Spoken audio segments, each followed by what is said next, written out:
Good evening बच्चों। अगर आप क्लास 10th में हो और बोर्ड एग्जाम 2026 कर रहे हो तो आप लोगों के लिए यह वीडियो बहुत ही महत्वपूर्ण है, क्योंकि आज हम इसमें कुछ ऐसे क्वेश्चन लेकर आए हैं जो कि आपके लगभग हर एक बार बोर्ड एग्जाम में पूछे जाते हैं। तो चलिए हम शुरू करते हैं फर्स्ट नंबर क्वेश्चन से। कह रहा है विद्युत धारा की एसआई इकाई क्या है। विद्युत धारा की एसआई इकाई क्या है? बहुत ही आसान सवाल है, जल्दी से बताइए आप लोग कि इसका सही आंसर क्या हो जाएगा। इसका सही आंसर हो जाएगा एम्पियर, यानी कि ऑप्शन बी क्या हो जाएगा आपका सही आंसर हो जाएगा। बहुत ही आसान सवाल है, आप लोग वीडियो में पूरा बने रहिएगा और ध्यान से क्वेश्चन को देखिएगा। चलिए अगला क्वेश्चन है, ओम का नियम किसके बीच संबंध बताता है।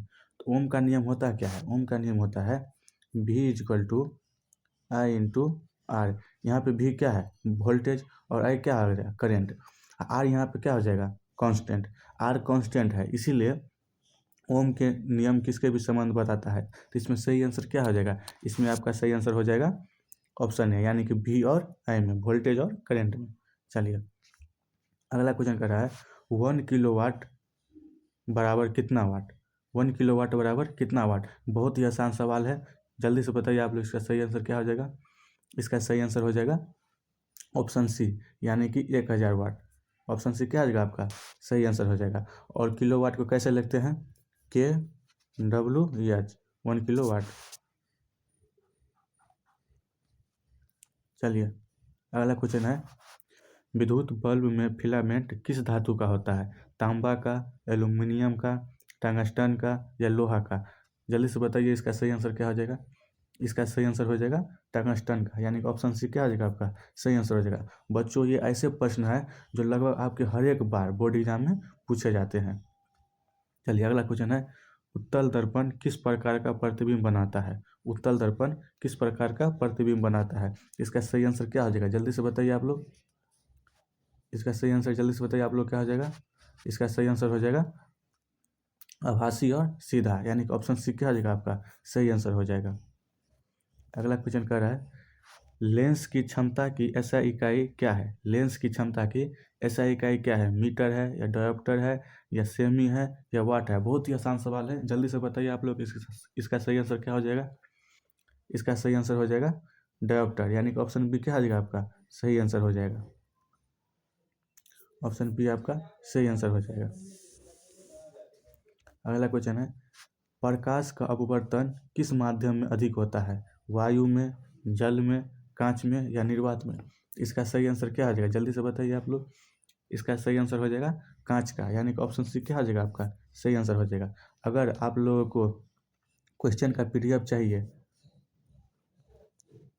तो आप लोग इस नंबर पे मैसेज कर सकते हैं और आप लोगों को पीडीएफ मिल जाएगा। और जो लोग चैनल को सब्सक्राइब नहीं किए हैं वो जल्दी से चैनल को सब्सक्राइब कर लीजिए और वीडियो को लाइक दबा के करिए। चलिए अगला क्वेश्चन है विद्युत मोटर किस सिद्धांत पर कार्य करती है। विद्युत मोटर किस सिद्धांत पर कार्य करती है? तो इसका सही आंसर क्या हो जाएगा? जल्दी से बताइए आप लोग। इसका सही आंसर हो जाएगा चुंबकीय प्रभाव पर, यानी कि ऑप्शन बी क्या हो जाएगा आपका सही आंसर हो जाएगा। अगला क्वेश्चन कर रहा है ध्वनि तरंगे किस प्रकार की तरंगे हैं। ध्वनि तरंगे किस प्रकार की तरंगे हैं? तो इसका सही आंसर क्या हो जाएगा? जल्दी से बताइए आप लोग, बहुत ही आसान सवाल है। इसका सही आंसर क्या हो जाएगा? इसका सही आंसर हो जाएगा अनुदैर्ध्य, यानी कि ऑप्शन बी क्या हो जाएगा आपका सही आंसर हो जाएगा। चलिए अगला क्वेश्चन कह रहा है अल्ट्रासोनिक तरंगों की आवृत्ति होती है। अल्ट्रासोनिक तरंगों की आवृत्ति कितनी होती है? बहुत ही आसान सवाल है, जल्दी से बताइए आप लोग। इसका सही आंसर क्या हो जाएगा साथियों? इसका सही आंसर हो जाएगा 20,000 हर्ट्ज से अधिक, यानी कि ऑप्शन सी क्या हो जाएगा आपका सही आंसर हो जाएगा। ऑप्शन सी आपका सही आंसर हो जाएगा। चलिए अगला क्वेश्चन कर रहा है धातुओं को खनिज से अलग करने की प्रक्रिया क्या कहलाती है। अपचयन, गलन, धातु कर्म या ऑक्सीकरण? इसका सही आंसर क्या हो जाएगा? जल्दी से बताइए आप लोग। इसका सही आंसर हो जाएगा धातु कर्म, यानी कि ऑप्शन सी क्या हो जाएगा आपका सही आंसर हो जाएगा। आप लोगों के लिए समय बहुत ही कम है, तो आप लोग का मेन फोकस ऑब्जेक्टिव पे होना चाहिए, क्योंकि ऑब्जेक्टिव 1 मार्क का होता है। अगर एक गलती हो जाएगा तो 1 नंबर कट जाएगा, इसीलिए आप लोग ज़्यादा से ज़्यादा ऑब्जेक्टिव पे फोकस कीजिए। चलिए अगला क्वेश्चन है निम्न में से सबसे हल्की धातु कौन है। लोहा, तांबा या सोडियम या एल्युमिनियम? इसका सही आंसर क्या हो जाएगा? जल्दी से बताइए आप लोग। इसका सही आंसर हो जाएगा एल्युमिनियम, यानी कि ऑप्शन डी क्या हो जाएगा आपका सही आंसर हो जाएगा। एल्युमिनियम सबसे हल्की धातु है, इसीलिए इसका उपयोग आप देखिएगा प्लेन सब में भी किया जाता है ना, प्लेन का बॉडी पार्ट बनाने में, क्योंकि यह हल्का होता है। चलिए अगला क्वेश्चन है, H2SO4 का सामान्य नाम क्या है? H2SO4 का सामान्य नाम क्या है? बहुत ही आसान सवाल है, जल्दी से बताइए आप लोग। इसका सही आंसर क्या हो जाएगा? इसका सही आंसर हो जाएगा सल्फ्यूरिक अम्ल, यानी कि ऑप्शन बी क्या हो जाएगा आपका सही आंसर हो जाएगा। बच्चों ये क्वेश्चन आपका लगभग हर एक बार बोर्ड एग्जाम में पूछे जाते हैं, रिपीटेड क्वेश्चन है, तो आप इन क्वेश्चन को याद जरूर से जरूर कर लीजिएगा। चलिए अगला क्वेश्चन है, pH 7 होने पर विलयन होता है।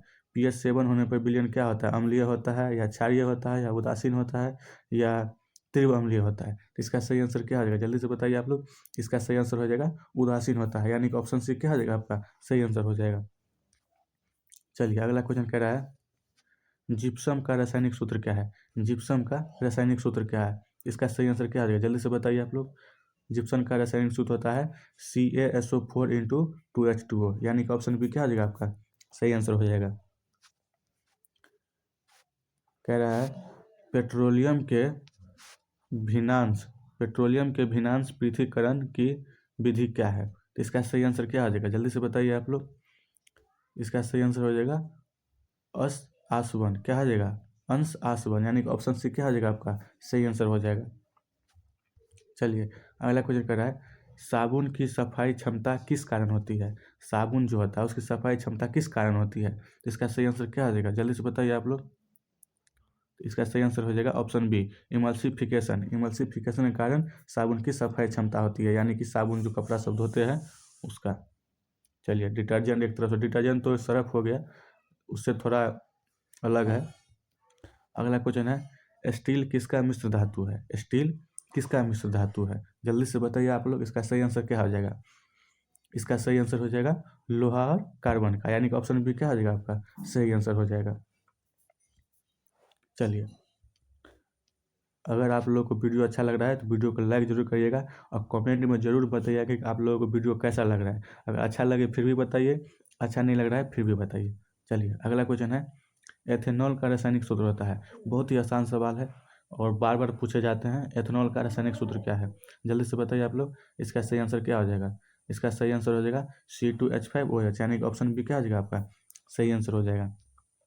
चलिए अगला क्वेश्चन कह रहा है, जंग लगना किस प्रकार की अभिक्रिया है? जंग लगना किस प्रकार की अभिक्रिया है? अपचयन है या विस्थापन है या ऑक्सीकरण है या द्विविस्थापन है? तो जल्दी से बताइए कि इसका सही आंसर क्या हो जाएगा। इसका सही आंसर हो जाएगा ऑक्सीकरण, यानी कि ऑप्शन सी क्या हो जाएगा आपका सही आंसर हो जाएगा। अगला क्वेश्चन है, मानव हृदय में कितने कक्ष होते हैं? मानव हृदय में कितने कक्ष होता है? ये क्वेश्चन बार बार पूछे जाते हैं, तो आप लोग जरूर ध्यान से देख लीजिएगा। मानव हृदय में कितने कक्ष होते हैं? तो मानव हृदय में 4 कक्ष होते हैं, यानी कि ऑप्शन सी क्या आ जाएगा आपका सही आंसर हो जाएगा। अगला क्वेश्चन कर रहा है, प्रकाश संश्लेषण में ऑक्सीजन कहाँ से निकलती है? प्रकाश संश्लेषण में ऑक्सीजन कहाँ से निकलती है? तो जल्दी से बताइए कि इसका सही आंसर क्या हो जाएगा। इसका सही आंसर हो जाएगा जल से, यानी कि ऑप्शन बी क्या आ जाएगा आपका सही आंसर हो जाएगा।